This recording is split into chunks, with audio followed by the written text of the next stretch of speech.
মামুন ভাই, মামুন ভাই একটা ছোট্ট প্রশ্ন কি করতে পারি, যে ধরেন আপনি যে আমি কথাগুলো শেষ করি। আচ্ছা ঠিক আছে ঠিক আছে ঠিক আছে ঠিক আছে। আসসালামু আলাইকুম সম্মানিত দর্শক, শুরুতে ভিডিও টাইটেল এবং থাম্বনেল দেখে বুঝতে পেরেছেন ভিডিওর বিষয়বস্তু। তাই দর্শক ভিডিওটি সম্পূর্ণ দেখবেন এবং বেশি বেশি শেয়ার করে অন্যকে দেখার সুযোগ করে দিবেন। চলুন দর্শক আমরা সর্বপ্রথম ভিডিওগুলি দেখে আসি কিনা, এবং আপনারা যে ইসলামকে, যেটিকে আসলে পলিটিক্যাল ইসলাম বেশি করে বলা হচ্ছে, যেটা এবং যেই কারণে বাংলাদেশে ইসলামী দলগুলির মধ্যে অনেক বিভাজন দেখা যাচ্ছে, মানে কেউ হয়তো ইসলাম বিশ্বাস করছেন এবং জোর দিয়ে বলছেন যে জনাব মামুনুল হক যেগুলি বলছেন সেগুলি ইসলাম না, আরেকজন বলছেন যে ওইটা যারা বলছেন তারা কাফের। ওই পুরো ব্যাপারটা ধরে যদি একটু আলোচনা করেন যে আসলে কোনটা বেশি গুরুত্বপূর্ণ, কোনটাকে আমরা ফান্ডামেন্টাল ধরবো, জনাব মামুনুল হক। ঠিক, আসলে অনেকগুলো মানে এখন বিষয় আমার সামনে আলোচনার জন্য, সময় কতটুকু পাবো আমি জানি না। মিসেস মাহবুব সাহেব তো উনি বললেন যে ওনাকে মনে হয় সময় কম দেওয়া হচ্ছে। আমি আসলে শুরুতেই বলেছিলাম যে আসলে বিতর্কের আলোকে আমি কথাগুলো বলতে চাইনি। প্রথম যে প্রসঙ্গটা আপনারা দুজনই আলোচনার মধ্যে আনলেন, আমি ঢাকা বিশ্ববিদ্যালয় সহ আমাদের বুয়েটের ক্যাম্পাস যে স্পেসিফিক যে কথাটা আমি বলেছি, আপনারা খবর নিয়ে দেখেন, গত 1 মাসের ব্যবধানের ঘটনা। ঢাকা বিশ্ববিদ্যালয়ে একটা সিরাতুন নবী অনুষ্ঠান করার সুযোগ দেওয়া হয়েছে এবং এই অনুষ্ঠানটাকে ঢাকা বিশ্ববিদ্যালয়ের ইতিহাসে দীর্ঘদিন পরে এই ধরনের একটা অনুষ্ঠানের একটা মানে ব্যতিক্রমী আয়োজন হিসাবে গোটা ঢাকা বিশ্ববিদ্যালয় এটাকে খুব তারা উৎসাহিত করেছে। সেম একই ধরনের অনুষ্ঠানের অনুমতি চেয়ে বুয়েটের ছাত্ররা বুয়েটের প্রশাসনের কাছ থেকে অনুমতিটা পায়নি। আপনারা যে দৃষ্টান্তগুলো এনেছেন সেটা হলো একাডেমিক যে ইসলামিক স্টাডিজ বিভাগ আছে, আরবি ভাষা সাহিত্য আছে, উর্দু আছে, ফার্সি আছে, অ্যাজ এ ল্যাঙ্গুয়েজ বা একটা সাবজেক্ট হিসাবে পড়াশোনার বিষয় আমি এই জায়গাটা আমার প্রশ্ন ছিল না। আমার প্রশ্ন হলো যে বিগত 50 বছরে ঢাকা বিশ্ববিদ্যালয়ে ইসলামী ছাত্র মজলিস, ইসলামী ছাত্র আন্দোলন, ইসলামী ছাত্র শিবির নামে আপনারা ঢাকা বিশ্ববিদ্যালয়ের ক্যাম্পাসে কোনো কার্যক্রম পরিচালনা করার সুযোগ আপনারা দিয়েছেন? ইসলামী কোনো সংগঠনকে দেওয়া হয়নি। এই জায়গাটার আমি ইসলামী রাজনৈতিক চর্চার যে সুযোগটা থেকে ইসলামপন্থীদেরকে চরমভাবে বৈষম্যমূলক ভাবে তাদেরকে দমন করা হয়েছে। মামুন ভাই একটা ছোট্ট প্রশ্ন কি করতে পারি, যে ধরেন আপনি যে আমি কথাগুলো শেষ করি। দ্বিতীয় বিষয় যেটা ম্যাডাম বললেন যে এই যে পোশাকের যে বিষয়, আমি কিন্তু পোশাকের যে বিষয়টা বলেছি সেখানে আমি সুনির্দিষ্টভাবে একটা কথা বলেছি, সেটা হলো এই যে আমরা যারা ইসলামকে রাজনৈতিক ভাবে আমরা রাজনীতিটাও যারা ইসলামের আলোকে করতে চাই, আমরা মনে করি যে ইসলাম কমপ্লিট কোড অফ লাইফ, সকল পূর্ণটাই ইসলামকে মানতে হবে। আমি ব্যক্তিগত জীবনে ইসলামকে মানবো, আমি ব্যবসার ক্ষেত্রে অর্থনীতির ক্ষেত্রে ইসলামকে মানবো না, অথবা রাজনীতির ক্ষেত্রে ইসলামকে মানবো না।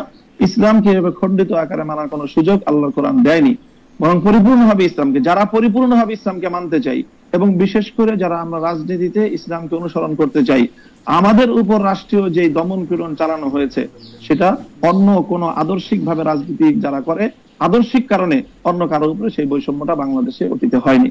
এই জায়গাটার কথা বলেছি। আপনারা বিষয়টা বারবারই আপনারা আলোচ্য বিষয়টা ভিন্ন দিকে নিয়ে। না না, আচ্ছা ঠিক আছে। দ্বিতীয় বিষয় আমি বলি আপনি যে প্রশ্ন করেছেন সেই প্রশ্নের জায়গায় আমি আসি, যে একটা বিষয়ের গুরুত্ব আছে, সবটারই গুরুত্ব রয়েছে।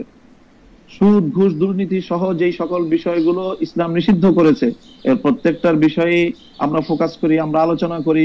হয়তো সবটা আপনারা শুনেন না বা সবটা সেইভাবে মিডিয়ায় কভারেজ পায় না। মিডিয়ায় কভারেজ পায় সাধারণত চলমান ইস্যুগুলো এবং যে বিষয়গুলোকে রাজনীতির সাথে সংশ্লিষ্ট সেই বিষয়গুলো গুরুত্ব পায় বা সেই বিষয়গুলো হয়তো অনেকটা ফোকাস হয়, কিন্তু সবটা বিষয়ে একই। সর্বশেষ আপনি যে কথাটা এনেছেন, এই যে ক্ষুদ্র ঋণ এবং সুদ ব্যবস্থা এবং ডক্টর ইউনূস সাহেবের সাথে বর্তমান সময়ে তার যে প্রশংসামূলক কিছু কথাবার্তা, দেখেন এখনো আমরা বলি যে সুদ ইসলামের দৃষ্টিতে জঘন্যতম একটা অপরাধ এবং নিষিদ্ধ একটা বিষয়। কাজে সেটা ক্ষুদ্র হোক আর বৃহৎ আকারে হোক, ক্ষুদ্র ঋণের মাধ্যমে যে কাজটা হয়েছে সেটা হলো সমাজের তৃণমূল পর্যায় পর্যন্ত সুদ ব্যবস্থাটাকে পৌঁছে দেওয়া হয়েছে। সেই জায়গাটা থেকে আমরা অতীতেও সমালোচনা করেছি, আজও ডক্টর ইউনূস সাহেবের সমালোচনা করছি, ভবিষ্যতেও আমরা সেই জায়গা থেকে, ইসলামের জায়গা থেকে, যদি আমি মুসলিম হয়ে থাকি আমাকে সেই সুদ ব্যবস্থার বিরুদ্ধে আমাকে কথা বলতেই হবে। সুদ ব্যবস্থার প্রবর্তক হিসাবে এবং ক্ষুদ্র ঋণের মাধ্যমে সুদকে তৃণমূল পর্যায়ে পর্যন্ত পৌঁছে দেওয়ার জন্য আমরা ডক্টর ইউনূস সাহেবের সমালোচনা ভবিষ্যতেও করব। তবে তিনি একটা জায়গায় ভুল করেন, একটা জায়গায় সমালোচনার পাত্র, তাই বলে ওনার সব কাজই যে সমালোচনার যোগ্য সেটা নয়। তিনি দেশের অন্যান্য ক্ষেত্রে একটা দেশকে সামনের দিকে Okay. অগ্রসর করার ক্ষেত্রে এবং দেশের বর্তমান সংকট মামুন ভাই, আপনার বক্তব্য পরিষ্কার। নেতৃত্ব দিতে পারছে। মামুন ভাই, আমি একটু এই জায়গায় প্রশ্নটা আপনার করি। প্রশংসা করি। মামুন ভাই, আমি একটু প্রশ্নটা করি যে আপনি ইসলাম জি। নিয়ে যারা রাজনীতি করছেন তাদের পরিপূর্ণ রাজনীতি, কিন্তু আপনি ধরে নেন যে আমরা সাধারণ বাংলাদেশের মানুষ আমরা ফলো করতে চাই আপনাদের আলেমদের, কিন্তু আমরা তো স্পষ্ট দেখতে পাচ্ছি যে আপনারা ঈদে মিলাদুন্নবী করবেন কি করবেন না সেটা নিয়ে দুই পক্ষ, তিন পক্ষ, বহু পক্ষ, 100 পক্ষ দাঁড়িয়ে গেছে।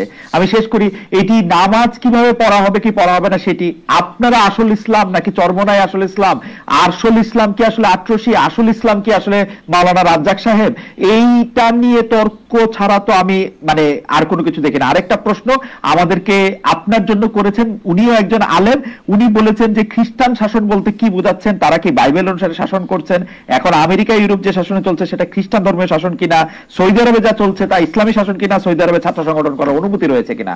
আমি আপনার কাছ থেকে একটু মানে খুবই ক্ষমা চেয়ে নিয়ে 2 মিনিটে একটু শেষ করতে বলছি, আমার একটু টাইম কনস্ট্রেইন আছে। জি জি, প্রথম প্রশ্নটা আবার বলেন তো একটু। প্রথম প্রশ্নটা হচ্ছে যে আপনি পরিপূর্ণ ইসলাম বলছেন কিন্তু সাংঘর্ষিক। এই যে আপনি ঈদে মিলাদুন্নবী সহ যে সকল মতবিরোধপূর্ণ যে বিষয়গুলি আপনি প্রশ্ন তুললেন, দেখেন আমাদের মতবিরোধপূর্ণ বিষয় খুবই গৌণ। মৌলিক কোন বিষয়ে আমাদের মধ্যে ইসলামিক যারা বিভিন্ন স্কুল অফ থট যারা আমরা ফলো করে থাকি, আমাদের মধ্যে কোনো দ্বিমত নেই। 5 ওয়াক্ত নামাজ এই বিষয়ে কেউ দ্বিমত করেছে, রমজান মাসে 30টা রোজা রাখতে হবে এই বিষয়ে কেউ দ্বিমত করেছে, প্রত্যেকটা মুসলমানের উপর সামর্থ্য থাকলে একবার হজ করা ফরজ কেউ দ্বিমত করেছে, প্রত্যেকটা যারা নাকি সামর্থ্যবান তাদেরকে যাকাত দিতে হবে এই বিষয়ে দ্বিমত করেছে, এবং ফজরের নামাজ 2 রাকাত, জোহরের নামাজ 4 রাকাত, আসরের নামাজ 4 রাকাত, মাগরিবের নামাজ 3 রাকাত, এশার নামাজ 4 রাকাত, এই বিষয়ে আজ পর্যন্ত কাউকে আপনি দ্বিমত পেয়েছেন? খুবই শাখাগত কিছু বিষয়ে দ্বিমত রয়েছে মুসলমানদের মধ্যে, এবং সেই বিষয়গুলো আলোচনার মধ্যে আসে, এবং সেটা প্রত্যেকটা মতাদর্শের মধ্যে যখনই আপনি আলোচনা, জ্ঞানগত আলোচনা হবে তখন সেই দ্বিমতগুলি আসবে সেখানে। সেই বিষয়গুলি তো এটার সাথে আপনি এখানে আলোচনার মধ্যে এই প্রসঙ্গগুলি আনার কোনো প্রয়োজন নেই। ওকে, দ্বিতীয় যে প্রশ্ন আপনি করেছেন সেটা হলো যে খ্রিস্টান শাসন বলতে আমি বুঝিয়েছি এখনকার যে শাসন, পশ্চিমা বিশ্বের শাসনকে বলছি 500 বছর ধরে। এর আগ পর্যন্ত আমি যেটা বলেছি যে যে পশ্চিমা বিশ্বের এই সেকুলার রাষ্ট্র ব্যবস্থা বা রাজনৈতিক এই যে গির্জা বিপরীত যে রাষ্ট্র ব্যবস্থা পশ্চিমা বিশ্ব অনুসরণ করছে, এর আগ পর্যন্ত তাদের যে শাসন ব্যবস্থা ছিল সেটা খ্রিস্ট শাসন ব্যবস্থা ছিল। আমি সেখানে বলেছি যে সেই খ্রিস্ট ব্যবস্থায় ব্যাপকভাবে খ্রিস্ট রাষ্ট্রগুলো কর্তৃক ইহুদিরা নিগৃহীত হয়েছে, এবং সেই সময়টা ইহুদিরা মুসলমানদের প্রোটেকশনে তারা থেকেছে। ওই জায়গাটা আমি বলেছি। এর বিগত 500 বছর ধরে পশ্চিমা বিশ্ব তারা তো গির্জার শাসনের বিপরীতে সেকুলারিজমকে তারা রাষ্ট্র ব্যবস্থা হিসাবে, রাজনৈতিক বন্দোবস্ত হিসাবে তারা ফলো করছে, এবং সৌদি আরব যেটা করছে সেটাও আংশিক ভাবে তারা কিছু কিছু ক্ষেত্রে কোরআনের বিধানকে অনুসরণ করে, পূর্ণাঙ্গ ইসলামিক রাজনৈতিক বন্দোবস্তকে তারা অনুসরণ করে না।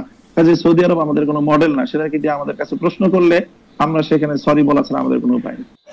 দর্শক, এই ভিডিওর বিষয়বস্তু নিয়ে আপনারা কি মতামত অবশ্যই কমেন্ট বক্সে জানাবেন। আজকে ভিডিওটি পর্যন্ত, ভিডিওটি ভালো লাগলে লাইক দিবেন, বেশি বেশি শেয়ার করে অন্যকে দেখার সুযোগ করে দিবেন। আসসালামু আলাইকুম।